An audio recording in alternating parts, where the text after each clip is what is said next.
Salut mes choupis, j'espère que vous allez bien. Je suis désolée pour la luminosité, c'est pas terrible, mais en même temps, on est un petit peu en automne, voire on s'approche plus de l'hiver même maintenant. J'ai allumé, mais ça fait une lumière un peu jaune. On croirait que j'ai la jaunisse. C'est pas le cas. Bon, en tout cas, j'espère que vous allez bien. On se retrouve dans cette nouvelle vidéo et c'est une vidéo qui m'a été beaucoup demandée. C'est une vidéo que vous attendiez depuis longtemps. Mais il fallait que je trouve le temps de la faire en fait. Tout simplement. Eh bien, je vous la fais. Ça y est, je vous la fais. Il s'agit de la vidéo par rapport à ma perte de poids, par rapport à mon changement physique forcément, et voilà tout le parcours que j'ai eu depuis mon obésité morbide, morbide, à aujourd'hui où je suis toujours dans une obésité, beaucoup moindre, mais toujours en obésité quand même, faut le garder en tête, faut le savoir, parce que je suis pas très grande. Voilà, Mimi Mati, elle doit m'arriver là. Voilà quoi. Non, je rigole. Elle doit être plus petite que moi. Mais voilà, ce que je veux dire, c'est que je suis pas très grande. Donc du coup, forcément, mon volume est plus imposant. Voilà.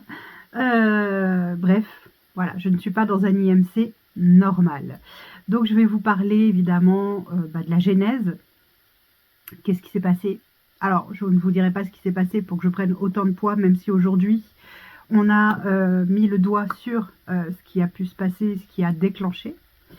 Mais voilà, c'est suite à un choc émotionnel. Voilà, c'est comme ça. Ce sont des choses qui peuvent arriver. Je vais vous expliquer comment s'est passée ma première chirurgie, ce que j'ai fait ensuite et comment j'en suis arrivée là. Voilà, et comment aujourd'hui je le vis et comment je me sens aujourd'hui en sachant. Ça va être difficile comme vidéo si je bafouille toutes les 3 secondes et demie. Ça va être compliqué. En sachant que à l'heure d'aujourd'hui, je n'ai plus subi de chirurgie bariatrique à proprement dit, c'est-à-dire que je n'ai pas subi de sleeve gastrectomie ou de bypass ou d'opération, ce qu'on appelle la bipartition, non plus. Voilà, c'est parti, on va partir à la genèse. Donc, j'ai commencé à prendre du poids, j'avais environ 7-8 ans à peu près, suite à un choc émotionnel, un traumatisme, qui a été travaillé avec les psys que j'ai rencontrés, donc, mais ça je vous l'expliquerai par la suite. Bref, voilà, j'ai commencé à prendre du poids, j'ai dû me réfugier certainement dans la nourriture. Ma relation avec mon papa, c'était pas forcément évident. J'ai des parents divorcés depuis que je suis toute petite, mais c'était pas facile. Il avait un restaurant à l'époque, je le voyais pas beaucoup, et le peu, des fois il venait même pas me chercher sans me prévenir d'ailleurs. Voilà, et moi j'attendais derrière la fenêtre que mon papa arrive pour venir me récupérer pour le week-end, chose qu'il ne faisait pas forcément. Malheureusement, c'est qu'après que j'ai compris qu'il ne pouvait pas en fait venir me chercher parce que mon papa est un homme qui était alcoolique et donc en fait plutôt que de prendre la voiture et risquer de nous tuer tous les deux ou se tuer en venant me chercher, il venait pas, mais sauf que il me prévenait pas non plus la plupart du temps. Donc je le vivais très mal et je me réfugiais un petit peu plus encore dans la nourriture. C'était pas forcément idéal. Voilà. Donc j'ai commencé à prendre du poids, beaucoup de poids. À l'adolescence, je prenais encore du poids, même si je faisais beaucoup de sport. Je faisais de la danse moderne jazz, donc ça bouge, hein, vous bougez l'heure. Body check, bref, hein, voilà. On bouge. J'en ai fait pendant 7-8 ans, quelque chose comme ça. Donc quand même à un nombre d'heures assez élevé parce que non seulement j'assistais à mes cours de danse, mais j'assistais aux cours de danse des autres élèves aussi parce que j'adorais ça, que vraiment c'était un énorme plaisir pour moi. Donc je pouvais faire jusqu'à entre 12 et 20 heures de danse par semaine. Oui, par semaine. Et ça ne m'a pas empêché de prendre du poids. Donc en fait, Voilà, mais après je mangeais très mal, et puis à l'époque c'était les années 90, comment vous dire qu'on était baigné avec le Banga, avec l'Oasis, avec le Coca, avec tout ce qui était, tout ce qui n'est pas très bon pour la santé, hein, pour être honnête, les gâteaux à gogo, les gâteaux industriels bien sûr à gogo, etc. Même si moi j'ai une mamie qui a vécu avec moi et ma mamie préparait pour chaque soir de la soupe. C'était notre ration de légumes, c'était la soupe du soir, c'était l'entrée, voilà, c'était ça. Et bon, pour autant, ça m'empêchait pas, même parfois, de manger en cachette. Donc là, effectivement, quand tu en arrives à manger en cachette, voire te lever la nuit pour manger, c'est que vraiment il y a un mal-être et qu'il y a quelque chose derrière qui est autre. Je suis donc tombée dans l'hyperphagie. Donc l'hyperphagie, c'est de manger à outrance sans jamais s'arrêter finalement, presque à pas en être malade, mais pas loin. Voilà, donc du coup, c'était vraiment compliqué. Et ça, je l'ai vécu pendant des années et des années. Donc ça a commencé, j'étais enfant, et ça a continué à l'adolescence, mais ça a continué aussi dans ma vie d'adulte, parce que je ne connaissais que ce mode d'alimentation finalement. Entre-temps, j'ai eu mon fils, Mathéo, en premier, avec qui voilà, je me sentais extrêmement bien parce que durant ma grossesse, je perdais du poids. Et ça n'a jamais été, on n'a jamais compris pourquoi, en sachant que je me nourrissais extrêmement mal parce que je ne faisais que boire du Coca-Cola parce que c'est la seule boisson qui arrivait à passer sans que j'ai des vomissements ou des nausées ou des choses comme ça. Et je me gavais de tortillas, de chips tortillas, là, trempées dans la sauce piquante. C'était mon repas principal, on va dire, hein. C'était mon délire. Et j'ai perdu, pour Mathéo, j'ai perdu 20 kilos en tout. Entre la grossesse et l'accouchement, j'ai perdu 20 kilos. Très bien, j'étais très contente, je me sentais très bien dans ma peau avec ces 20 kilos de moins, sauf que patatras, le géniteur de mon fils m'annonce sur la table d'accouchement qu'il me quitte. Et donc du coup, me voilà, mère célibataire à la suite de l'accouchement. Évidemment, ça ne m'a pas aidé à prendre de bonnes habitudes, mais cela dit, je n'en avais pas. Donc, quelque part, je pense que dans tous les cas, même si on m'avait dit, bah tiens, ce serait bien que tu manges plus de légumes ou des choses comme ça, je pense qu'à ce moment-là, ça n'aurait pas été un discours entendable pour moi. En tout cas, c'était pas ancré en moi. Voilà. Moi, mes repas, c'était pâtes, patates, riz, fromage, viande, viande, beaucoup de viande, chips, enfin voilà, vous voyez tout ce qui est pas très sain. Voilà. Bref, me voilà maman célibataire, je vis pendant un an, presque un an et demi seule avec mon fils. Et je rencontre l'homme qui est devenu mon mari aujourd'hui, qui est mon soutien, mon meilleur ami, c'est mon tout. Voilà, je sais pas comment dire, hein, voilà, c'est mon confident, c'est mon meilleur ami, c'est mon mari, c'est mon amant, voilà, c'est tout. Voilà, et, voilà, il y a plein d'amour, voilà, j'ai dit ouh là là là là, rien que d'en parler, moi ça me ouf, ouf, ouf. Bref. J'ai rencontré mon mari, on a eu notre fils William. Alors j'avoue, il est arrivé un petit peu comme un cheveu sur la soupe, on va dire ça comme ça. Il n'était pas prévu au programme de base, il est arrivé très tôt dans notre relation et voilà, il est là et voilà, c'est merveilleux de l'avoir avec nous, hein, mais c'est vrai que pour le coup, ça a mis à rude épreuve notre relation amoureuse dès le départ, ça a été pas forcément évident.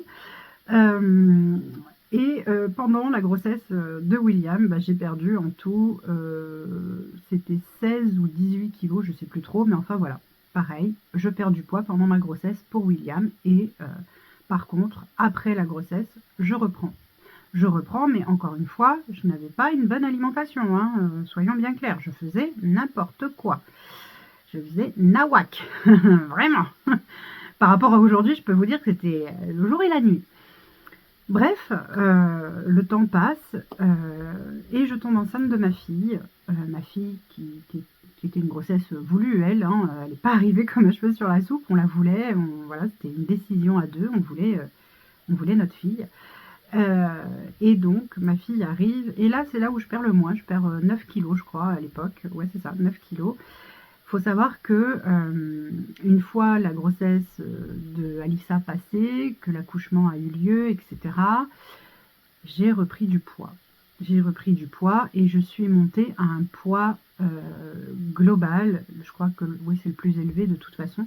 Le poids le plus élevé que j'ai fait a été 124 kilos.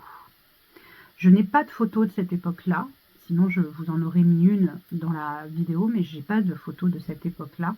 Je n'en ai plus. Mais voilà, sachez que voilà, je suis montée à 124 kilos pour 1m53 et demi. Et j'y tiens, mon demi, on ne me l'enlève pas. Attention. 1m53 et demi. Donc, comment vous dire que j'étais une boule, un cylindre, une boule, voilà, bref. À la naissance de ma fille, donc du coup, ma fille allait avoir ses 1 an et demi quand j'ai pris la décision. Non, elle allait avoir ses 1 an. Non, je dis une bêtise. Elle n'avait pas 1 an que je prenais la décision en discutant avec mon mari, en lui disant voilà, là, je me supporte plus, je ne peux plus me voir en peinture, je ne peux plus continuer comme ça. Si ça continue, en fait, tu vas élever seul les enfants parce que je vais mourir. Donc, j'ai pris la décision de me faire opérer d'une sleeve gastrectomie. Donc, je suis allée voir un chirurgien à l'hôpital d'Amiens, Dr Verhaeghe, si vous le connaissez, voilà, Dr Verhaeghe qui a fait ma sleeve gastrectomie. Comment vous dire? À l'époque, il n'y avait pas de suivi, zéro suivi après la sleeve. Il n'y avait pas de soutien psychologique. Il n'y avait pas de soutien diététique. Il n'y avait pas de suivi, il n'y avait rien. Et la seule chose que j'ai dû faire, c'est un régime pour diminuer la taille de mon foie, puisque clairement, quand on est en obésité massive comme ça, eh bien, on fait du foie gras, oui, comme les canards et comme les oies, on fait du foie gras. Et de ce fait, il fallait trouver une solution pour réduire la graisse du foie, pour faciliter l'opération. Dr Verhaeghe m'a dit, pendant 3 semaines, vous allez manger des soupes et des yaourts, uniquement soupes et yaourts. Et je lui ai dit, d'accord, pas de souci. En 3 semaines, j'ai pris 4 kilos en mangeant que des soupes et des yaourts. Quand il m'a pesé avant l'opération, il m'a dit, là, vous avez fait n'importe quoi. Je vous préviens que si je vous endors et que je vois que votre foie n'a pas diminué, de toute façon, je ne vous opère pas, vous serez réveillé, mais vous n'aurez pas eu d'opération. Et moi, je lui disais, je lui jurais au grand Dieu que effectivement aussi, j'avais suivi ce régime soupe-yaourt, que même mon mari lui a dit, mais si, elle l'a fait, j'étais là, donc oui, elle l'a fait. Bref, le contact était un peu hard. Bref, pas grave. Je passe quand même à l'opération. J'ai ma sleeve parce qu'effectivement, j'avais bien fait et il a vu que mon foie avait grandement diminué, mais il n'a pas compris pourquoi j'avais pris du poids parce que c'était pas logique en fait. Il n'y avait pas de logique à ça. Bref, je fais donc ma sleeve en 2008. Ouais, c'est ça. Décembre 2008, je fais ma sleeve gastrectomie. Et je perds très vite, le premier mois, 15 kilos. Extraordinaire. Moi qui perdais jamais de poids, 15 kilos en un mois, c'était extraordinaire. Deuxième mois, je perds 10 kilos, donc je suis à moins 25 kilos. Troisième mois, plus rien. Bon, je vais voir un médecin qui me suit pour essayer de comprendre. On ne comprend pas. Entre-temps, il faut être honnête aussi, j'avais pas changé mon alimentation. Parce qu'il n'y avait pas d'éducation alimentaire à l'époque. Zéro éducation alimentaire. Je vous parle de ça, ma fille a 17 ans, elle va avoir 18 ans, donc il y a 17 ans en arrière. Il n'y avait pas d'éducation alimentaire, il n'y avait pas de soutien, il n'y avait rien. C'était le néant. Vous vous faisiez opérer, c'était l'opération miracle en fait, à l'époque. C'était l'opération miracle, et puis vous perdiez du poids, et puis vous sortiez de l'obésité, et puis voilà, point. Il n'y avait rien. C'était le désert. Et encore plus parce que j'avais déménagé en Bretagne, et en Bretagne, ils ne connaissaient même pas la sleeve gastrectomie. Voilà, ça vous donne un peu le contexte de l'époque. Bref, petit à petit, mes mauvaises habitudes n'ayant pas changé, n'ayant pas été éduquées, sont revenues, tout simplement, et j'ai repris progressivement du poids pendant plusieurs années. Alors, je suis jamais revenue au poids de 124 kg, mais je suis remontée au plus haut à presque 117 kg. Voilà. Donc j'ai repris du poids, voilà, il n'y avait pas d'éducation, il n'y avait rien, voilà, bref. Il y a, on est en quelle année là? 2024. En 2020, oui, en 2020, ma maladie neurologique se déclare. Donc pour rappel, j'ai une maladie neurologique orpheline, elle n'est pas curable, personne ne peut me soigner, elle crée des AVC à répétition, je peux ne pas m'en rendre compte comme je peux m'en rendre compte, voilà. Donc évidemment, si je me rends compte, il faut que j'aille à l'hôpital d'urgence, hein, ça va de soi. Si je ne m'en rends pas compte, je ne m'en rends pas compte, et voilà, c'est que dans mon cerveau, ça saigne, mais je ne le sais pas. Bref, elle crée ça, c'est comme ça. Mais mon neurologue me dit, madame, il faudrait que vous arriviez à perdre du poids parce que ça pourrait aider à mettre en sommeil votre maladie neurologique. Petite précision aussi, ma première sleeve gastrectomie, je ne l'ai pas fait pour les bonnes conditions. Pourquoi? Parce qu'en fait, moi je l'avais faite, bien sûr dans un but de santé, mais ce n'était pas ma priorité. Je vais être honnête, c'était pour le physique, c'était esthétique. Je voulais être comme tout le monde et pouvoir m'habiller comme tout le monde. Et je voulais vraiment, tout simplement, voilà, être n'importe qui, rentrer dans n'importe quel magasin et dire je choisis ça, je me mets ça, et puis ça me va, et puis tout me va. En fait, c'était vraiment dans un but esthétique. Le but santé, oui, évidemment, parce que je me disais que ma santé allait forcément aller mieux. Mais ma priorité, c'était l'esthétique, il faut être honnête. Bref, ça, petite parenthèse fermée, on revient à 2020 où ma maladie se déclare. Alors je dis bon d'accord docteur, je vais faire au mieux. Donc j'ai commencé à faire une réalimentation, des régimes, mais des régimes j'en ai fait tellement. J'ai fait le régime du camp, j'ai fait le régime Weight Watcher, j'ai fait le régime soupe aux choux, j'ai fait le régime hyperprotéiné, hypocalorique. Qu'est-ce que j'ai fait encore? Je crois que j'ai fait tout ce qui pouvait exister, hein, très honnêtement. Le rééquilibrage alimentaire, mais évidemment, meilleur que tout le monde, tu le fais à la mode réseaux sociaux, hein, bien sûr. Bref, voilà, enfin, rééquilibrage alimentaire, mais pas suivi avec une nutritionniste, pas de suivi avec une diététicienne, pas de suivi, enfin voilà, vous voyez ce que je veux dire, quoi. Bref. Mais je me suis intéressée à l'alimentation, donc je cuisinais plus de légumes. Et puis il faut dire aussi qu'avec ma première sleeve, mes goûts ont énormément changé. J'étais quelqu'un qui pouvait manger des pâtes matin, midi et soir. Les pâtes aujourd'hui, c'est très compliqué pour moi d'en manger. Et ça depuis ma première sleeve. Les pommes de terre, ça va, mais à petite dose. Le riz, ça passe, mais pareil, il ne faut pas que ça soit tout le temps. Enfin voilà, donc il y a pas mal d'aliments. La viande, alors la viande, c'est compliqué la viande, voilà. Donc voilà, j'ai mes goûts qui ont évolué, qui ont changé avec la première sleeve, mais ça n'a pas été suffisant. Clairement pas. Bref, je continue à essayer de perdre du poids autant que je le peux, autant que j'arrive à faire. Sans grand succès, il faut être honnête, hein, sans grand succès. Donc 2020, 2021, j'ai perdu, 3-4 kilos que j'ai repris derrière. Et voilà, c'était l'effet yo-yo en fait, hein, l'effet yo-yo. Et j'en parlais avec mon neurologue, hein, je lui disais, je comprends pas, je fais des efforts, pourtant j'y arrive pas. C'est désespérant, je sais pas quoi faire.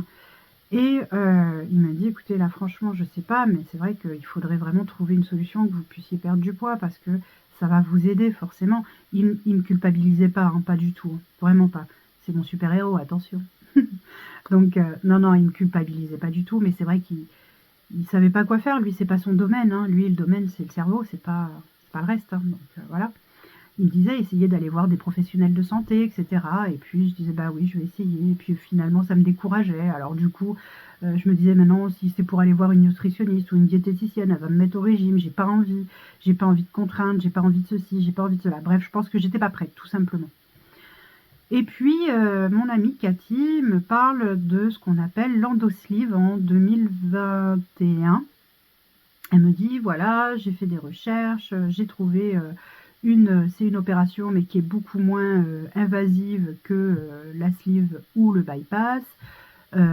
Écoute, moi je vais me lancer. Par contre, c'est une opération qui n'est pas remboursée par la Sécu et ça coûte 5 000 euros.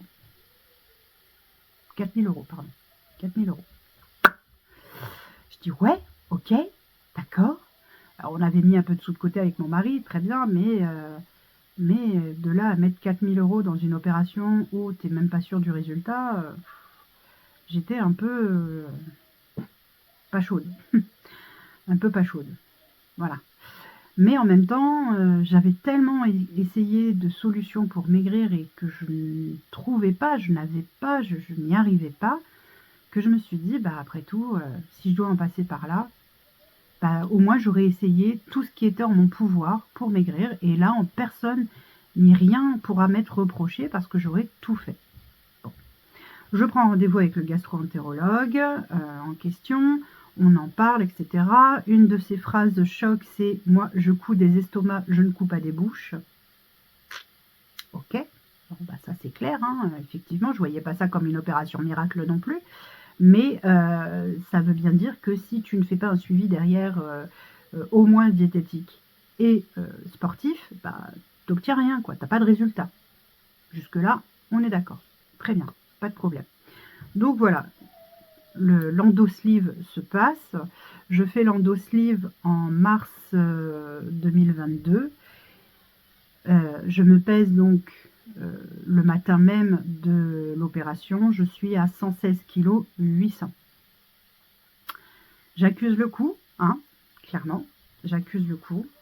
Entre-temps, il y a des examens qui sont faits, on vous fait une fibroscopie, vous passez 2 jours à l'hôpital ou 3 jours à l'hôpital. Et je rencontre ma voisine de chambre qui, elle, a été opérée d'une sleeve gastrectomie par Dr Nedelcu, qui est un des chirurgiens du CCO de Toulon. Donc le CCO de Toulon, c'est le centre chirurgical de l'obésité de Toulon. Dedans, c'est un ensemble de médecins pluridisciplinaires, chirurgiens, médecins, psychologues, diététiciennes, orthopédistes, je crois que j'en oublie, mais voilà, en gros, c'est vraiment pluridisciplinaire et ils prennent en charge les personnes qui sont en obésité, qui veulent être dans un parcours de chirurgie bariatrique. Voilà comment je rencontre Dr Nedelcu la première fois. Bon, le courant passe bien, il a un accent qui vient de l'Est, voilà, enfin, mais voilà, ça passe bien, ça passe vraiment bien. Et cette petite voisine de chambre me dit, mais tiens, regarde sur Facebook, il y a un Facebook qui s'appelle Adovar, alors ne le cherchez pas, il est fermé, hein. Adovar, et bah, c'est génial, figure-toi que là on peut tous se parler, c'est les patients, mais il y a aussi les médecins qui interviennent, les intervenants, etc. etc. Je dis ah bah c'est cool, bon bah je vais. Elle me dit mais même si tu veux pas être opéré, c'est pas grave, tu peux quand même être sur Adovar. Je dis bah super, écoute, allez, vaille que vaille, je m'inscris. Je m'inscris et c'est vrai que le groupe à ce moment-là était vraiment super sympa, il y avait une très bonne ambiance, etc. Malheureusement, ça s'est un peu dégradé par la suite, mais bon, c'est comme ça, ce sont des choses qui arrivent. Moi, je garde le positif et c'était vraiment super sympa et ça m'a permis de savoir qu'il y avait Claudia, qui est une des diététiciennes, il y a deux diététiciens, pardon, je vais y arriver, au CCO, il y a Pierre-Nicole et il y a Claudia qui sont les diététiciens du CCO. Il y a Valérie Jourdan et Valérie Bouchard qui sont les psychologues du CCO. On a Viola qui est médecin, qui fait le suivi post-op, etc. En plus des chirurgiens qui sont Dr Nedelcu et Dr Carandina. Aujourd'hui, ils ont chacun leur Facebook. voilà, leur groupe Facebook. Moi, si vous voulez me retrouver, je suis sur le groupe du docteur Carandina, qui est le groupe OSO, O-S-O. Et donc, c'est un groupe où vous pouvez venir discuter soit de votre parcours, soit de vos difficultés, soit vos envies, parce que c'est pas parce que vous n'êtes pas opéré ou que vous ne pensez pas vous faire opérer ou que c'est pour tout le monde, c'est ouvert à tout le monde. Voilà, c'est pas uniquement les personnes opérées de la sleeve ou du bypass, pas du tout. C'est vraiment ouvert à tout le monde. Voilà. Donc je rencontre Dr Nedelcu, le courant passe super bien et donc je lui explique ce que m'a dit le gastro-entérologue, il me dit oui effectivement, etc. Et il me dit mais moi je suis au CCO de Toulon et donc voilà, nous on suit les patients et ce gastro-entérologue je le connais très bien, etc. Bref, ils ont travaillé ensemble, bref, voilà. Et de ce fait, eh ben, je commence à faire mon suivi avec le gastro-entérologue, mais je trouvais que le suivi proposé n'était pas assez strict pour moi, dans le sens où je suis quelqu'un, on peut le dire, on va dire ça comme ça, en tout cas je suis quelqu'un de scolaire, c'est-à-dire que tu m'apprends quelque chose, je vais l'appliquer. Et sauf que là, on me laissait trop de liberté, je trouvais qu'on me laissait trop de liberté et je comprenais pas pourquoi je devais faire telle ou telle chose. Moi, si on m'explique pas pourquoi je dois faire ça et que c'est bien pour moi, pourquoi je vais le faire? Vous voyez, je suis un peu comme une enfant là-dessus. Et du coup, je me dis, bon, ce que je vais faire, c'est que je vais prendre contact avec le CCO et je vais demander à être suivie par la diététicienne du CCO. Bon, bah écoutez, j'ai commencé comme ça. J'ai contacté le CCO, j'ai été mise en contact avec Claudia et du coup, je me suis dit, bah ouais, en fait, ouais, bah là, ce qu'elle me parle, ça me parle justement. Ce qu'elle me dit, ça me parle. Ce qu'elle m'explique, ça me parle. Pardon, j'ai un cheveu. Ça me dit ce qu'il faut que je fasse, ce qu'il ne faut pas que je fasse, pourquoi, qu'est-ce qui est bon pour moi, qu'est-ce qui ne l'est pas. Après cette opération, il faut savoir que c'est le même protocole que pour les sleeves, c'est-à-dire que vous êtes dans une phase liquide, ensuite une phase purée, ensuite une phase hachée, et enfin vous arrivez à la phase normale. Donc pendant un mois, vous allez manger liquide, purée, haché, oui c'est ça, et normal. Donc voilà, bref, en tout cas, toujours est-il que je perds du poids gentiment pendant les 2 premiers mois, même les 3 premiers mois, et d'un seul coup, plus rien. Bon. Donc, avec Claudia, on met en place, pardon, on met en place des choses pour réamorcer ma perte de poids. Pas tellement. Bon, on continue. Enfin, je suis quand même passée de 116 kg 800 à 103 kg. Donc, il y a quand même une belle perte, mais pas normal que ça se stoppe comme ça. J'aurais dû continuer à perdre. Bon, bref. Voyant que je ne perdais pas, que je ne perdais plus, on me dit, bah écoute, peut-être que tu vas être obligé de passer par le bypass, parce que là, on ne voit pas d'autre solution. Bref, je fais tous les examens passent au vert. J'ai l'accord de la Sécu pour dire, ok, bypass, on y va, let's go, parce que c'est pour ta maladie neurologique, donc let's go, il faut que tu perdes du poids. Et je rencontre l'anesthésiste la veille de l'opération qui me dit « Bah non madame, vous ne serez pas opérée. En tout cas, moi je vous endors pas. » Ah, comment vous dire que j'avais la haine? La veille de l'opération. J'avais la haine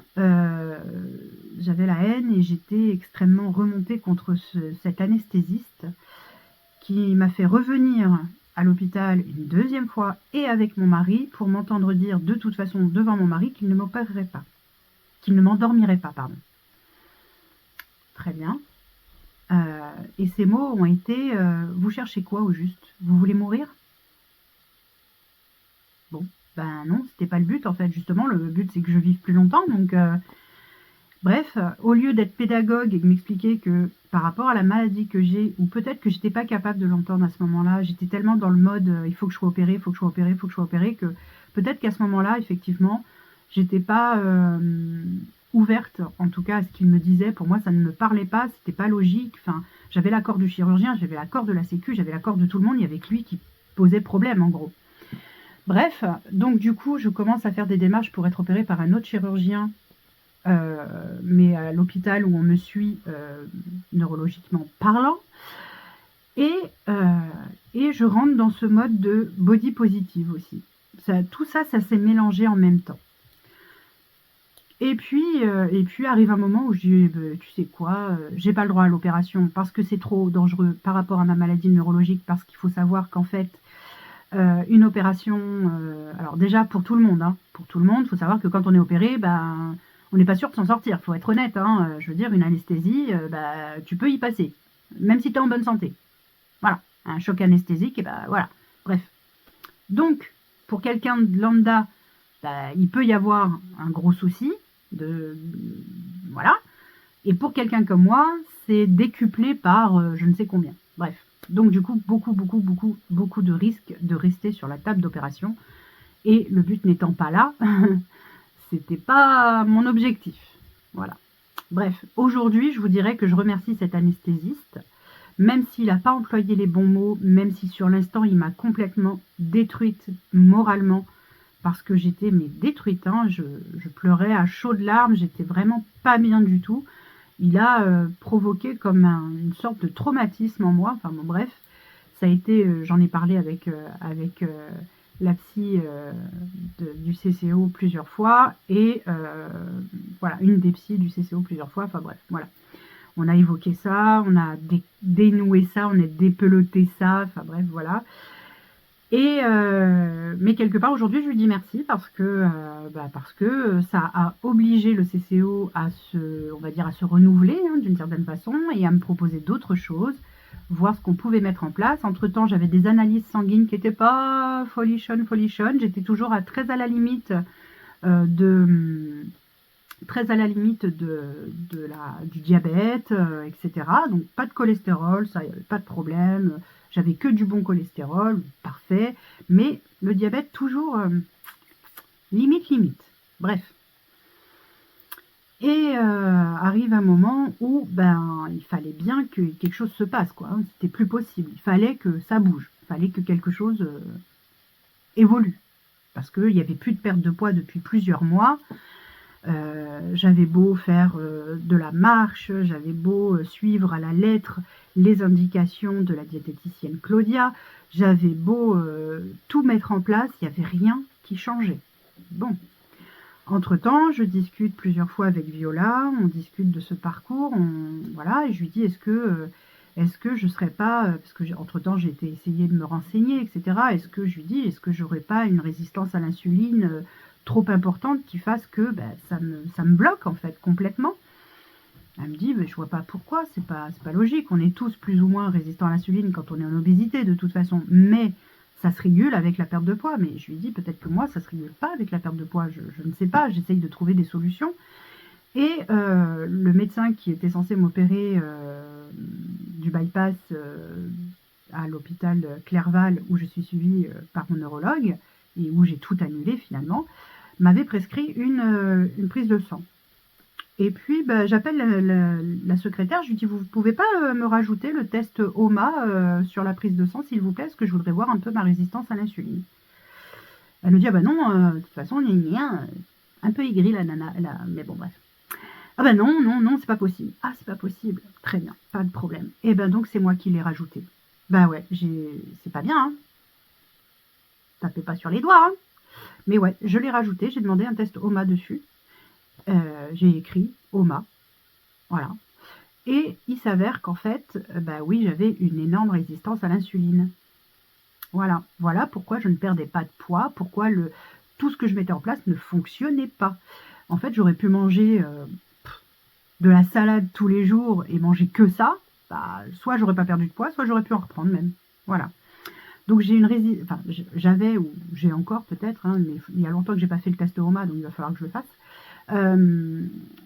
J'avais donc une très grosse résistance à l'insuline. Normalement, on est entre 1200 et 2000, je crois, au maximum, et moi j'étais à plus de 7000, enfin bon, un taux Voilà. Il y a des taux bien pires, hein, je vous le dis. Par exemple, les personnes qui ont un SOPK, syndrome d'ovaire polykystique, peuvent avoir des taux OMA extrêmement plus élevés encore que celui que j'avais. Mais déjà, le mien était pas mal.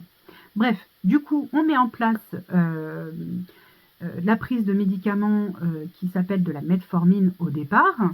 Et elle me dit, bon, ben voilà, on va voir déjà ce que ça donne. Et puis petit à petit, s'il faut, on montera le dosage. On va voir un petit peu ce que ça donne. Bref, on met ça en place. Pas grand changement, hein, j'ai perdu 1 ou 2 kilos, mais bon, pas énorme. Et à un moment donné, on a rendez-vous et elle me dit, écoutez, vous perdez pas de poids depuis plusieurs mois, vous rentrez dans les cases d'un test qui se met en place. Il y a un test, c'est sur plusieurs mois, c'est une piqûre par semaine, et ça s'appelle le Vigovi. Est-ce que vous voulez rentrer dans le protocole de test? Bien sûr. Au contraire, je lui ai dit, bien sûr, si moi ça peut m'aider, et par la suite ça peut aider d'autres personnes à perdre du poids sans forcément passer par l'opération, parce qu'il n'y en a pas forcément besoin, mais oui, bien sûr, au contraire, ça me fait trop plaisir. Du coup, me voilà rentrée dans le protocole de cobaye. Bah oui, j'ai été cobaye de Vigovi. Et donc, j'ai commencé le Vigovi en juin 2023. En juin 2023. Et je suis toujours sous Vigovi. Tant que je suis prise en charge, je continue normalement jusqu'à janvier 2025. Donc, j'ai commencé le Vigovi, j'étais autour des 103, 104 kilos, je crois, quelque chose comme ça. Et donc, il s'agit de faire une piqûre par semaine dans le ventre, un coup à droite, un coup à gauche. Enfin, je crois que vous pouvez le faire dans le bras, mais moi, j'ai toujours fait dans le ventre, hein, je ne vais pas chercher à comprendre. Vous gardez le produit dans votre bac à légumes parce que c'est là qu'il y a le moins de variation de température. Toujours au frais, bien vous désinfecter avant, bien vous désinfecter après. Bien entendu, c'est un peu comme un stylo pour les personnes qui ont du diabète, les stylos d'insuline. C'est la même chose, c'est le même principe. Voilà. Bref, bien sûr, entre-temps, j'ai suivi une psychothérapie qui m'a énormément aidée parce que, effectivement, j'avais des choses à régler dans ma tête, clairement. J'ai eu aussi des séances de sophrologie, mais alors c'est pas vraiment des séances de sophrologie, c'est mon amie Laure qui est sophrologue à Bordeaux et elle est spécialisée dans les TCA, donc dans les troubles du comportement alimentaire. Et en fait, en s'appelant régulièrement, bah voilà, elle me donnait des petites astuces, et puis à force de parler, et puis voilà, de fil en aiguille, c'est comme si j'avais eu quelques séances quand même de sophrologie.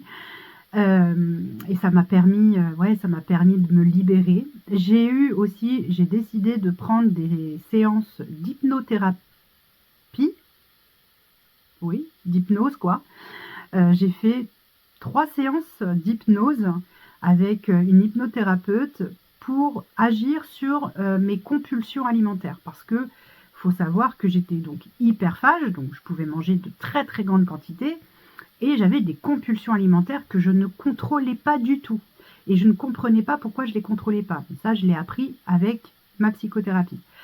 Et donc, les compulsions alimentaires se sont arrêtées, se sont apaisées. Mais ça pouvait être tout, hein. Ça pouvait être des paquets de chips, ça pouvait être des bouteilles de coca que je enfilais comme ça pouvait être des bonbons, ça pouvait être des gâteaux, ça pouvait être du chocolat, ça pouvait être n'importe quoi. N'importe quoi. En fait, c'est une pulsion que vous avez et que vous ne pouvez pas maîtriser, vous ne pouvez pas agir dessus. Enfin, je ne savais pas, j'avais pas les clés à ce moment-là. Bref, j'ai fait mon hypnothérapie, ça m'a fait énormément de bien. Mes compulsions se sont stoppées. Mais clairement, elles se sont stoppées net. Je n'ai plus eu de compulsions alimentaires. Ensuite, j'ai travaillé avec ma psychologue le pourquoi du comment, qu'est-ce qui s'est passé, qu'est-ce qui a fait que, et avec mon amie Laure, sophrologue encore, pareil, on a dénoué, voilà. Plus j'avais mon suivi avec Claudia, hein, toujours mon suivi diététique, donc j'ai des goûts qui ont changé, bon, le Vigovi fait que vous n'avez pas faim, enfin moi en tout cas je n'ai pas faim, mais pas faim du tout. C'est-à-dire que je passe à table, mais j'ai pas faim. C'est un peu chiant des fois, j'avoue. Mais j'ai pas faim, j'ai pas la sensation de faim. Voilà, elle n'y est pas. Donc du coup, bah, j'ai pas de pulsion alimentaire. Oui, des fois j'ai des envies parce que j'ai envie de me faire plaisir, mais ça n'a rien à voir. Et j'apprends encore, hein, j'ai appris et j'apprends encore à manger en pleine conscience. J'apprends à avoir une alimentation intuitive parce que, par exemple, je sais qu'à certaines périodes de ma vie de femme, quand on est dans un cycle, d'ailleurs, je ne sais pas si vous savez, mais notre cycle menstruel correspond à comme des saisons. Donc, mais bon, ça sera l'objet d'une autre vidéo. Bref, toujours est-il que quand je suis dans une certaine saison, et donc dans un certain moment de mon cycle, j'ai très envie de sucrer. Et bien sachez que c'est normal, c'est hormonal. Alors, est-ce que ça sert à quelque chose de vous frustrer et de ne surtout pas prendre de sucre ou de bonbons ou de gâteaux à ce moment-là? Absolument pas. C'est pas ça qui vous fera prendre du poids, c'est pas ça qui va vous freiner votre perte. Mais voilà, il faut savoir qu'il faut déceler. Voilà. Et aujourd'hui, j'ai appris à déceler. Aujourd'hui, quand je suis en colère, je ne vais pas passer ma colère sur de la nourriture. Pas du tout. Si je suis triste, non, je ne vais pas manger non plus. Tout ça, c'est fini, c'est derrière moi. Mais parce que, encore une fois, non seulement j'ai eu un très bon suivi au CCO, grâce au CCO, donc suivi psy, diète, médicale, j'ai aussi intégré ce qu'on appelle les ETP. Donc ce sont des ateliers qui nous permettent de faire des piqûres de rappel comme l'alimentation intuitive, comme l'alimentation en pleine conscience, on va dire ce qui est bon pour nous au niveau diététique, les facteurs de risque de reprise, tout ça c'est le côté psy. Voilà, on a des ateliers psy, des ateliers médicaux, hein, où là on va parler plus de la pleine conscience, etc., etc., et diététique également, et il y a des groupes de parole comme ça, et c'est vraiment, c'est extra, c'est vraiment extra. Pour continuer dans ma perte de poids, donc depuis que je suis sous Vigovi, c'est-à-dire depuis juin 2022, non, 23, pardon, j'ai vraiment du mal avec les dates, hein.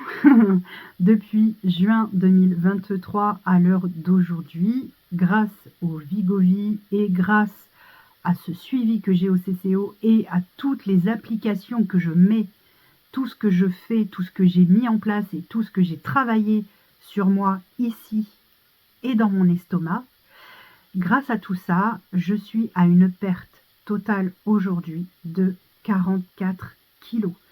Seulement avec le Vigovi, 30 kilos en moins.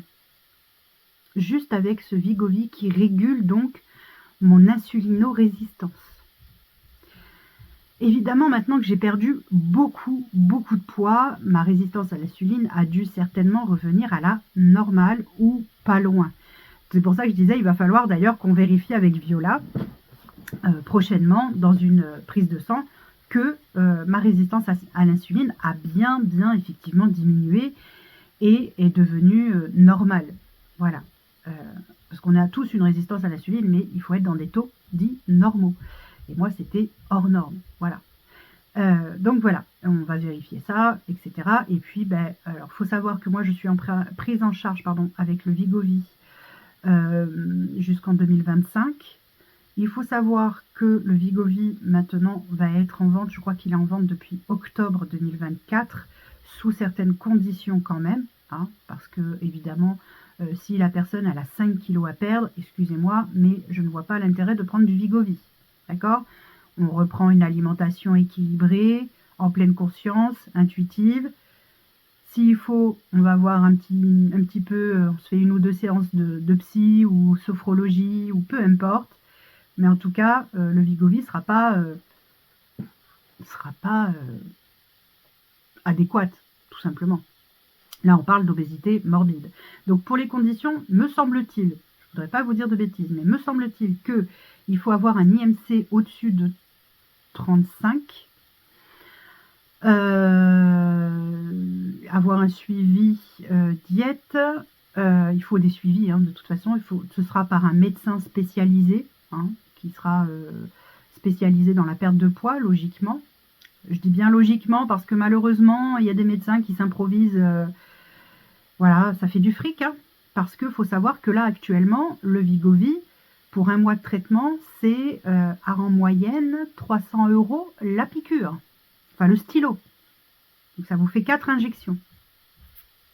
D'accord? Donc, du coup, autant vous dire que c'est pas anodin, je veux dire. Hein, c'est pas juste, allez, vas-y, je m'injecte ça, c'est la fête à neuneu. Et non, pas du tout. Il faut savoir qu'il y a aussi des effets secondaires. D'accord? Parce que oui, il y a la perte de poids. Oui, effectivement, les envies, tout ce qui est envie sucrée, la satiété arrive très vite, etc. Ok, très bien. Mais il y a aussi des effets secondaires. En effet secondaire, on peut avoir les nausées, les vomissements, la constipation, voire la diarrhée. Enfin, voilà, c'est vraiment pas, c'est pas glam, hein. C'est clairement pas glam, mais ça en fait partie. Ça fait partie des effets indésirables. Par chance, moi, très honnêtement, je n'ai quasiment pas d'effet indésirable. De temps en temps, la nausée, ça arrive encore. Ça me l'a fait beaucoup sur les premières injections, les 3-4 premières injections. Ouais, à chaque fois que je m'injectais, j'étais pas bien. J'avais vraiment la nausée, pas de vomissement, mais j'avais vraiment la nausée, vraiment t'es pas bien, ou tu sais que tu vas rien avaler parce que c'est pas la peine, de toute façon ça passera pas, hein, clairement. Donc ça.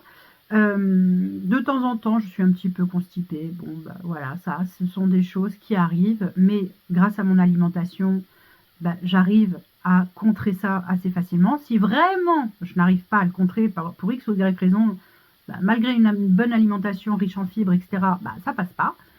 Je m'aide avec un petit médicament qu'on a à la pharmacie, voilà, qui aide à se sentir plus légère du bidou. Voilà. Oh, c'est joli comme nom, légère du bidou. Ouais, vous savez, en nom aristo. Ouais, bon, bref, peu importe. Donc voilà, en fait, la perte de poids que j'ai eue, oui, elle est très importante, mais après, j'ai mis en place des choses qui ont fait que elle est sur du long terme. Si vous prenez le Vigovi en vous disant « je me picouse et tout va bien », je peux vous dire que ça servira à rien. Il faut vraiment prendre en compte que vous devez avoir un suivi médical derrière ça. Médical, psychologique aussi, parce que faut savoir que la perte de poids peut être bloquée, voire la prise de poids peut être enclenchée par notre mal-être ici.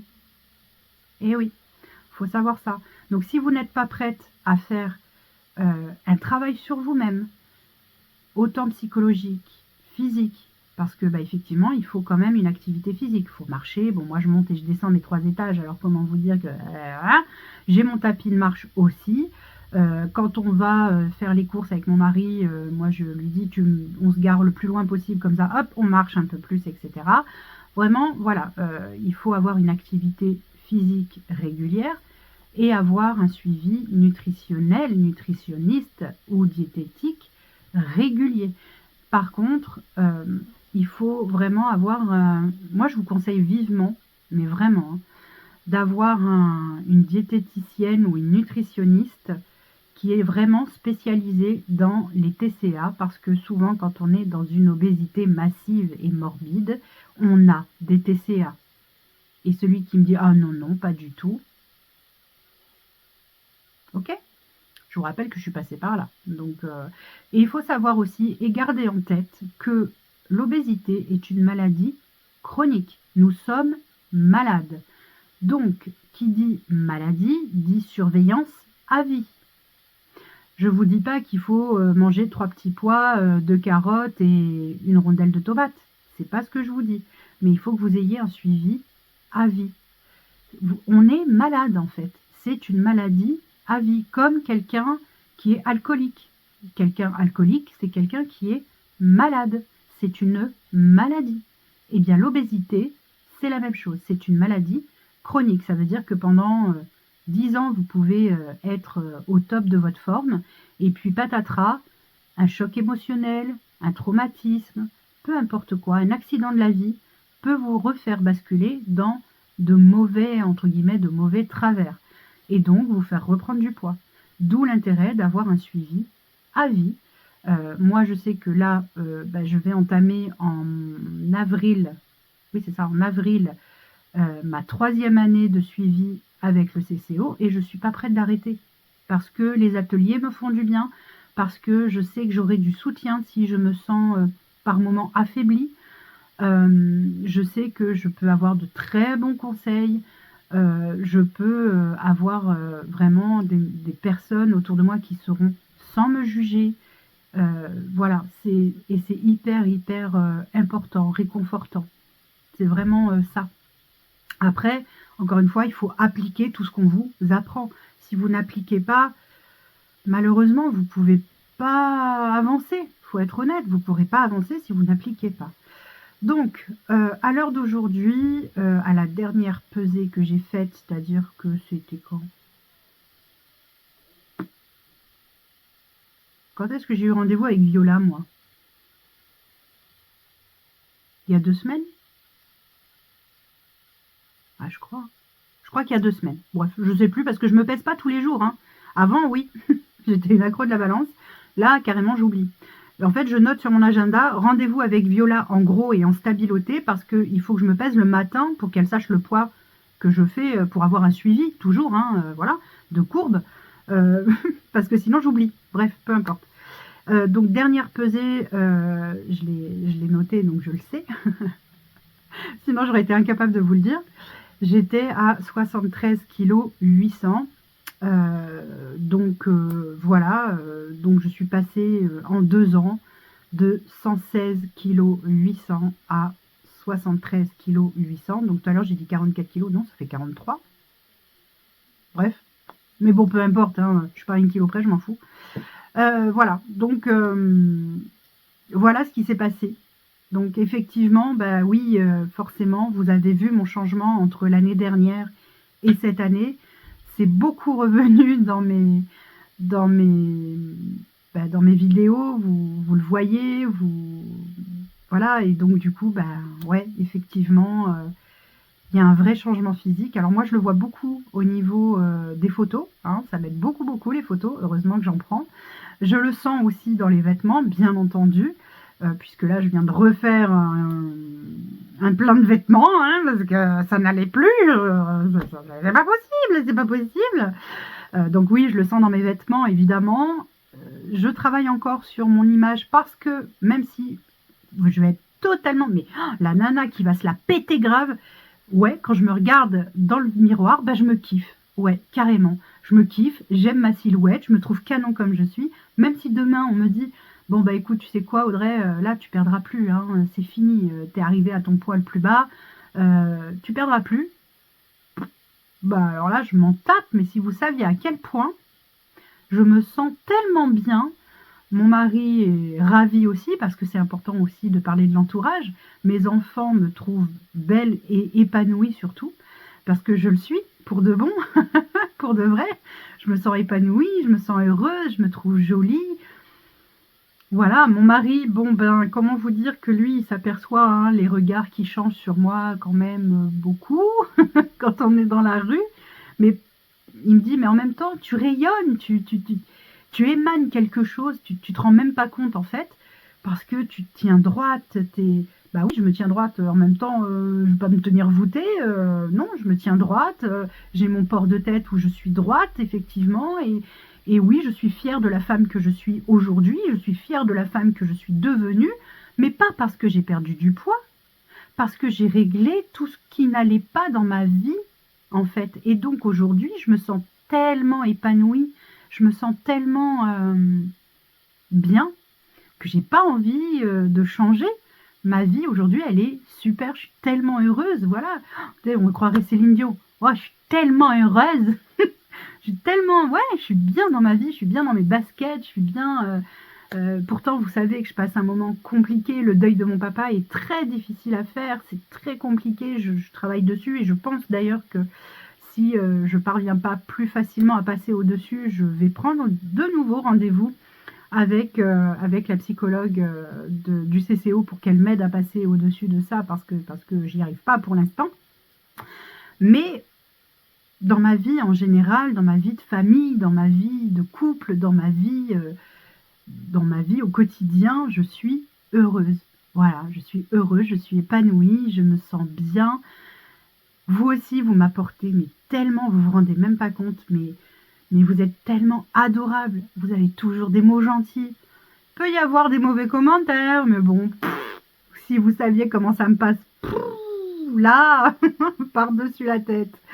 Mais voilà, vous êtes des amours et tout ça contribue à ce que je sois vraiment pleinement épanouie, pleinement heureuse et voilà. Et moi, j'attends qu'une chose là, c'est d'avoir mon rendez-vous en janvier avec mon super-héros d'ailleurs qui m'a pas vu depuis 1 an. Et en 1 an, j'ai perdu 25 kilos. Comment vous dire que je suis pas sûre qu'ils me reconnaissent.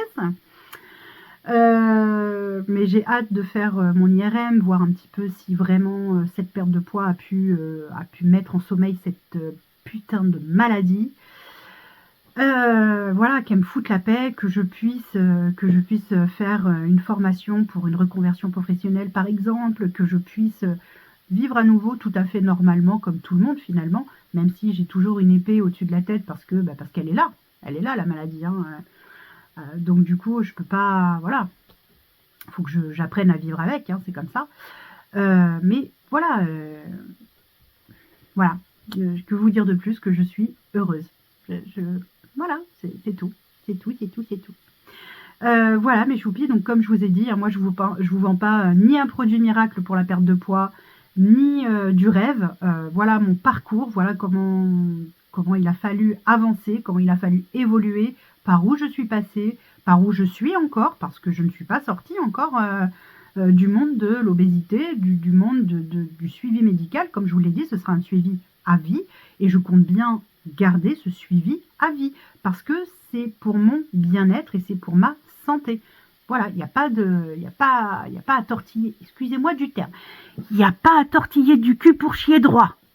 Voilà, ça, merci mamie, c'était élégant, grande classe. Bref, voilà mes choupis, en tout cas, voilà, moi j'ai eu ce parcours-là. Pour le Vigovi, c'est sous contrôle médical, encore une fois, c'est pas un produit miracle, soyons bien clairs.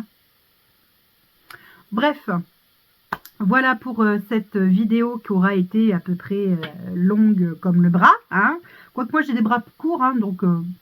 non, je rigole. Non, elle est vraiment longue.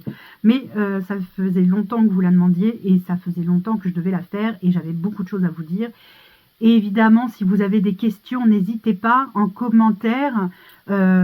Instagram, hein, vous pouvez m'écrire en DM sur Instagram, vous pouvez m'écrire par mail, il n'y a aucun problème.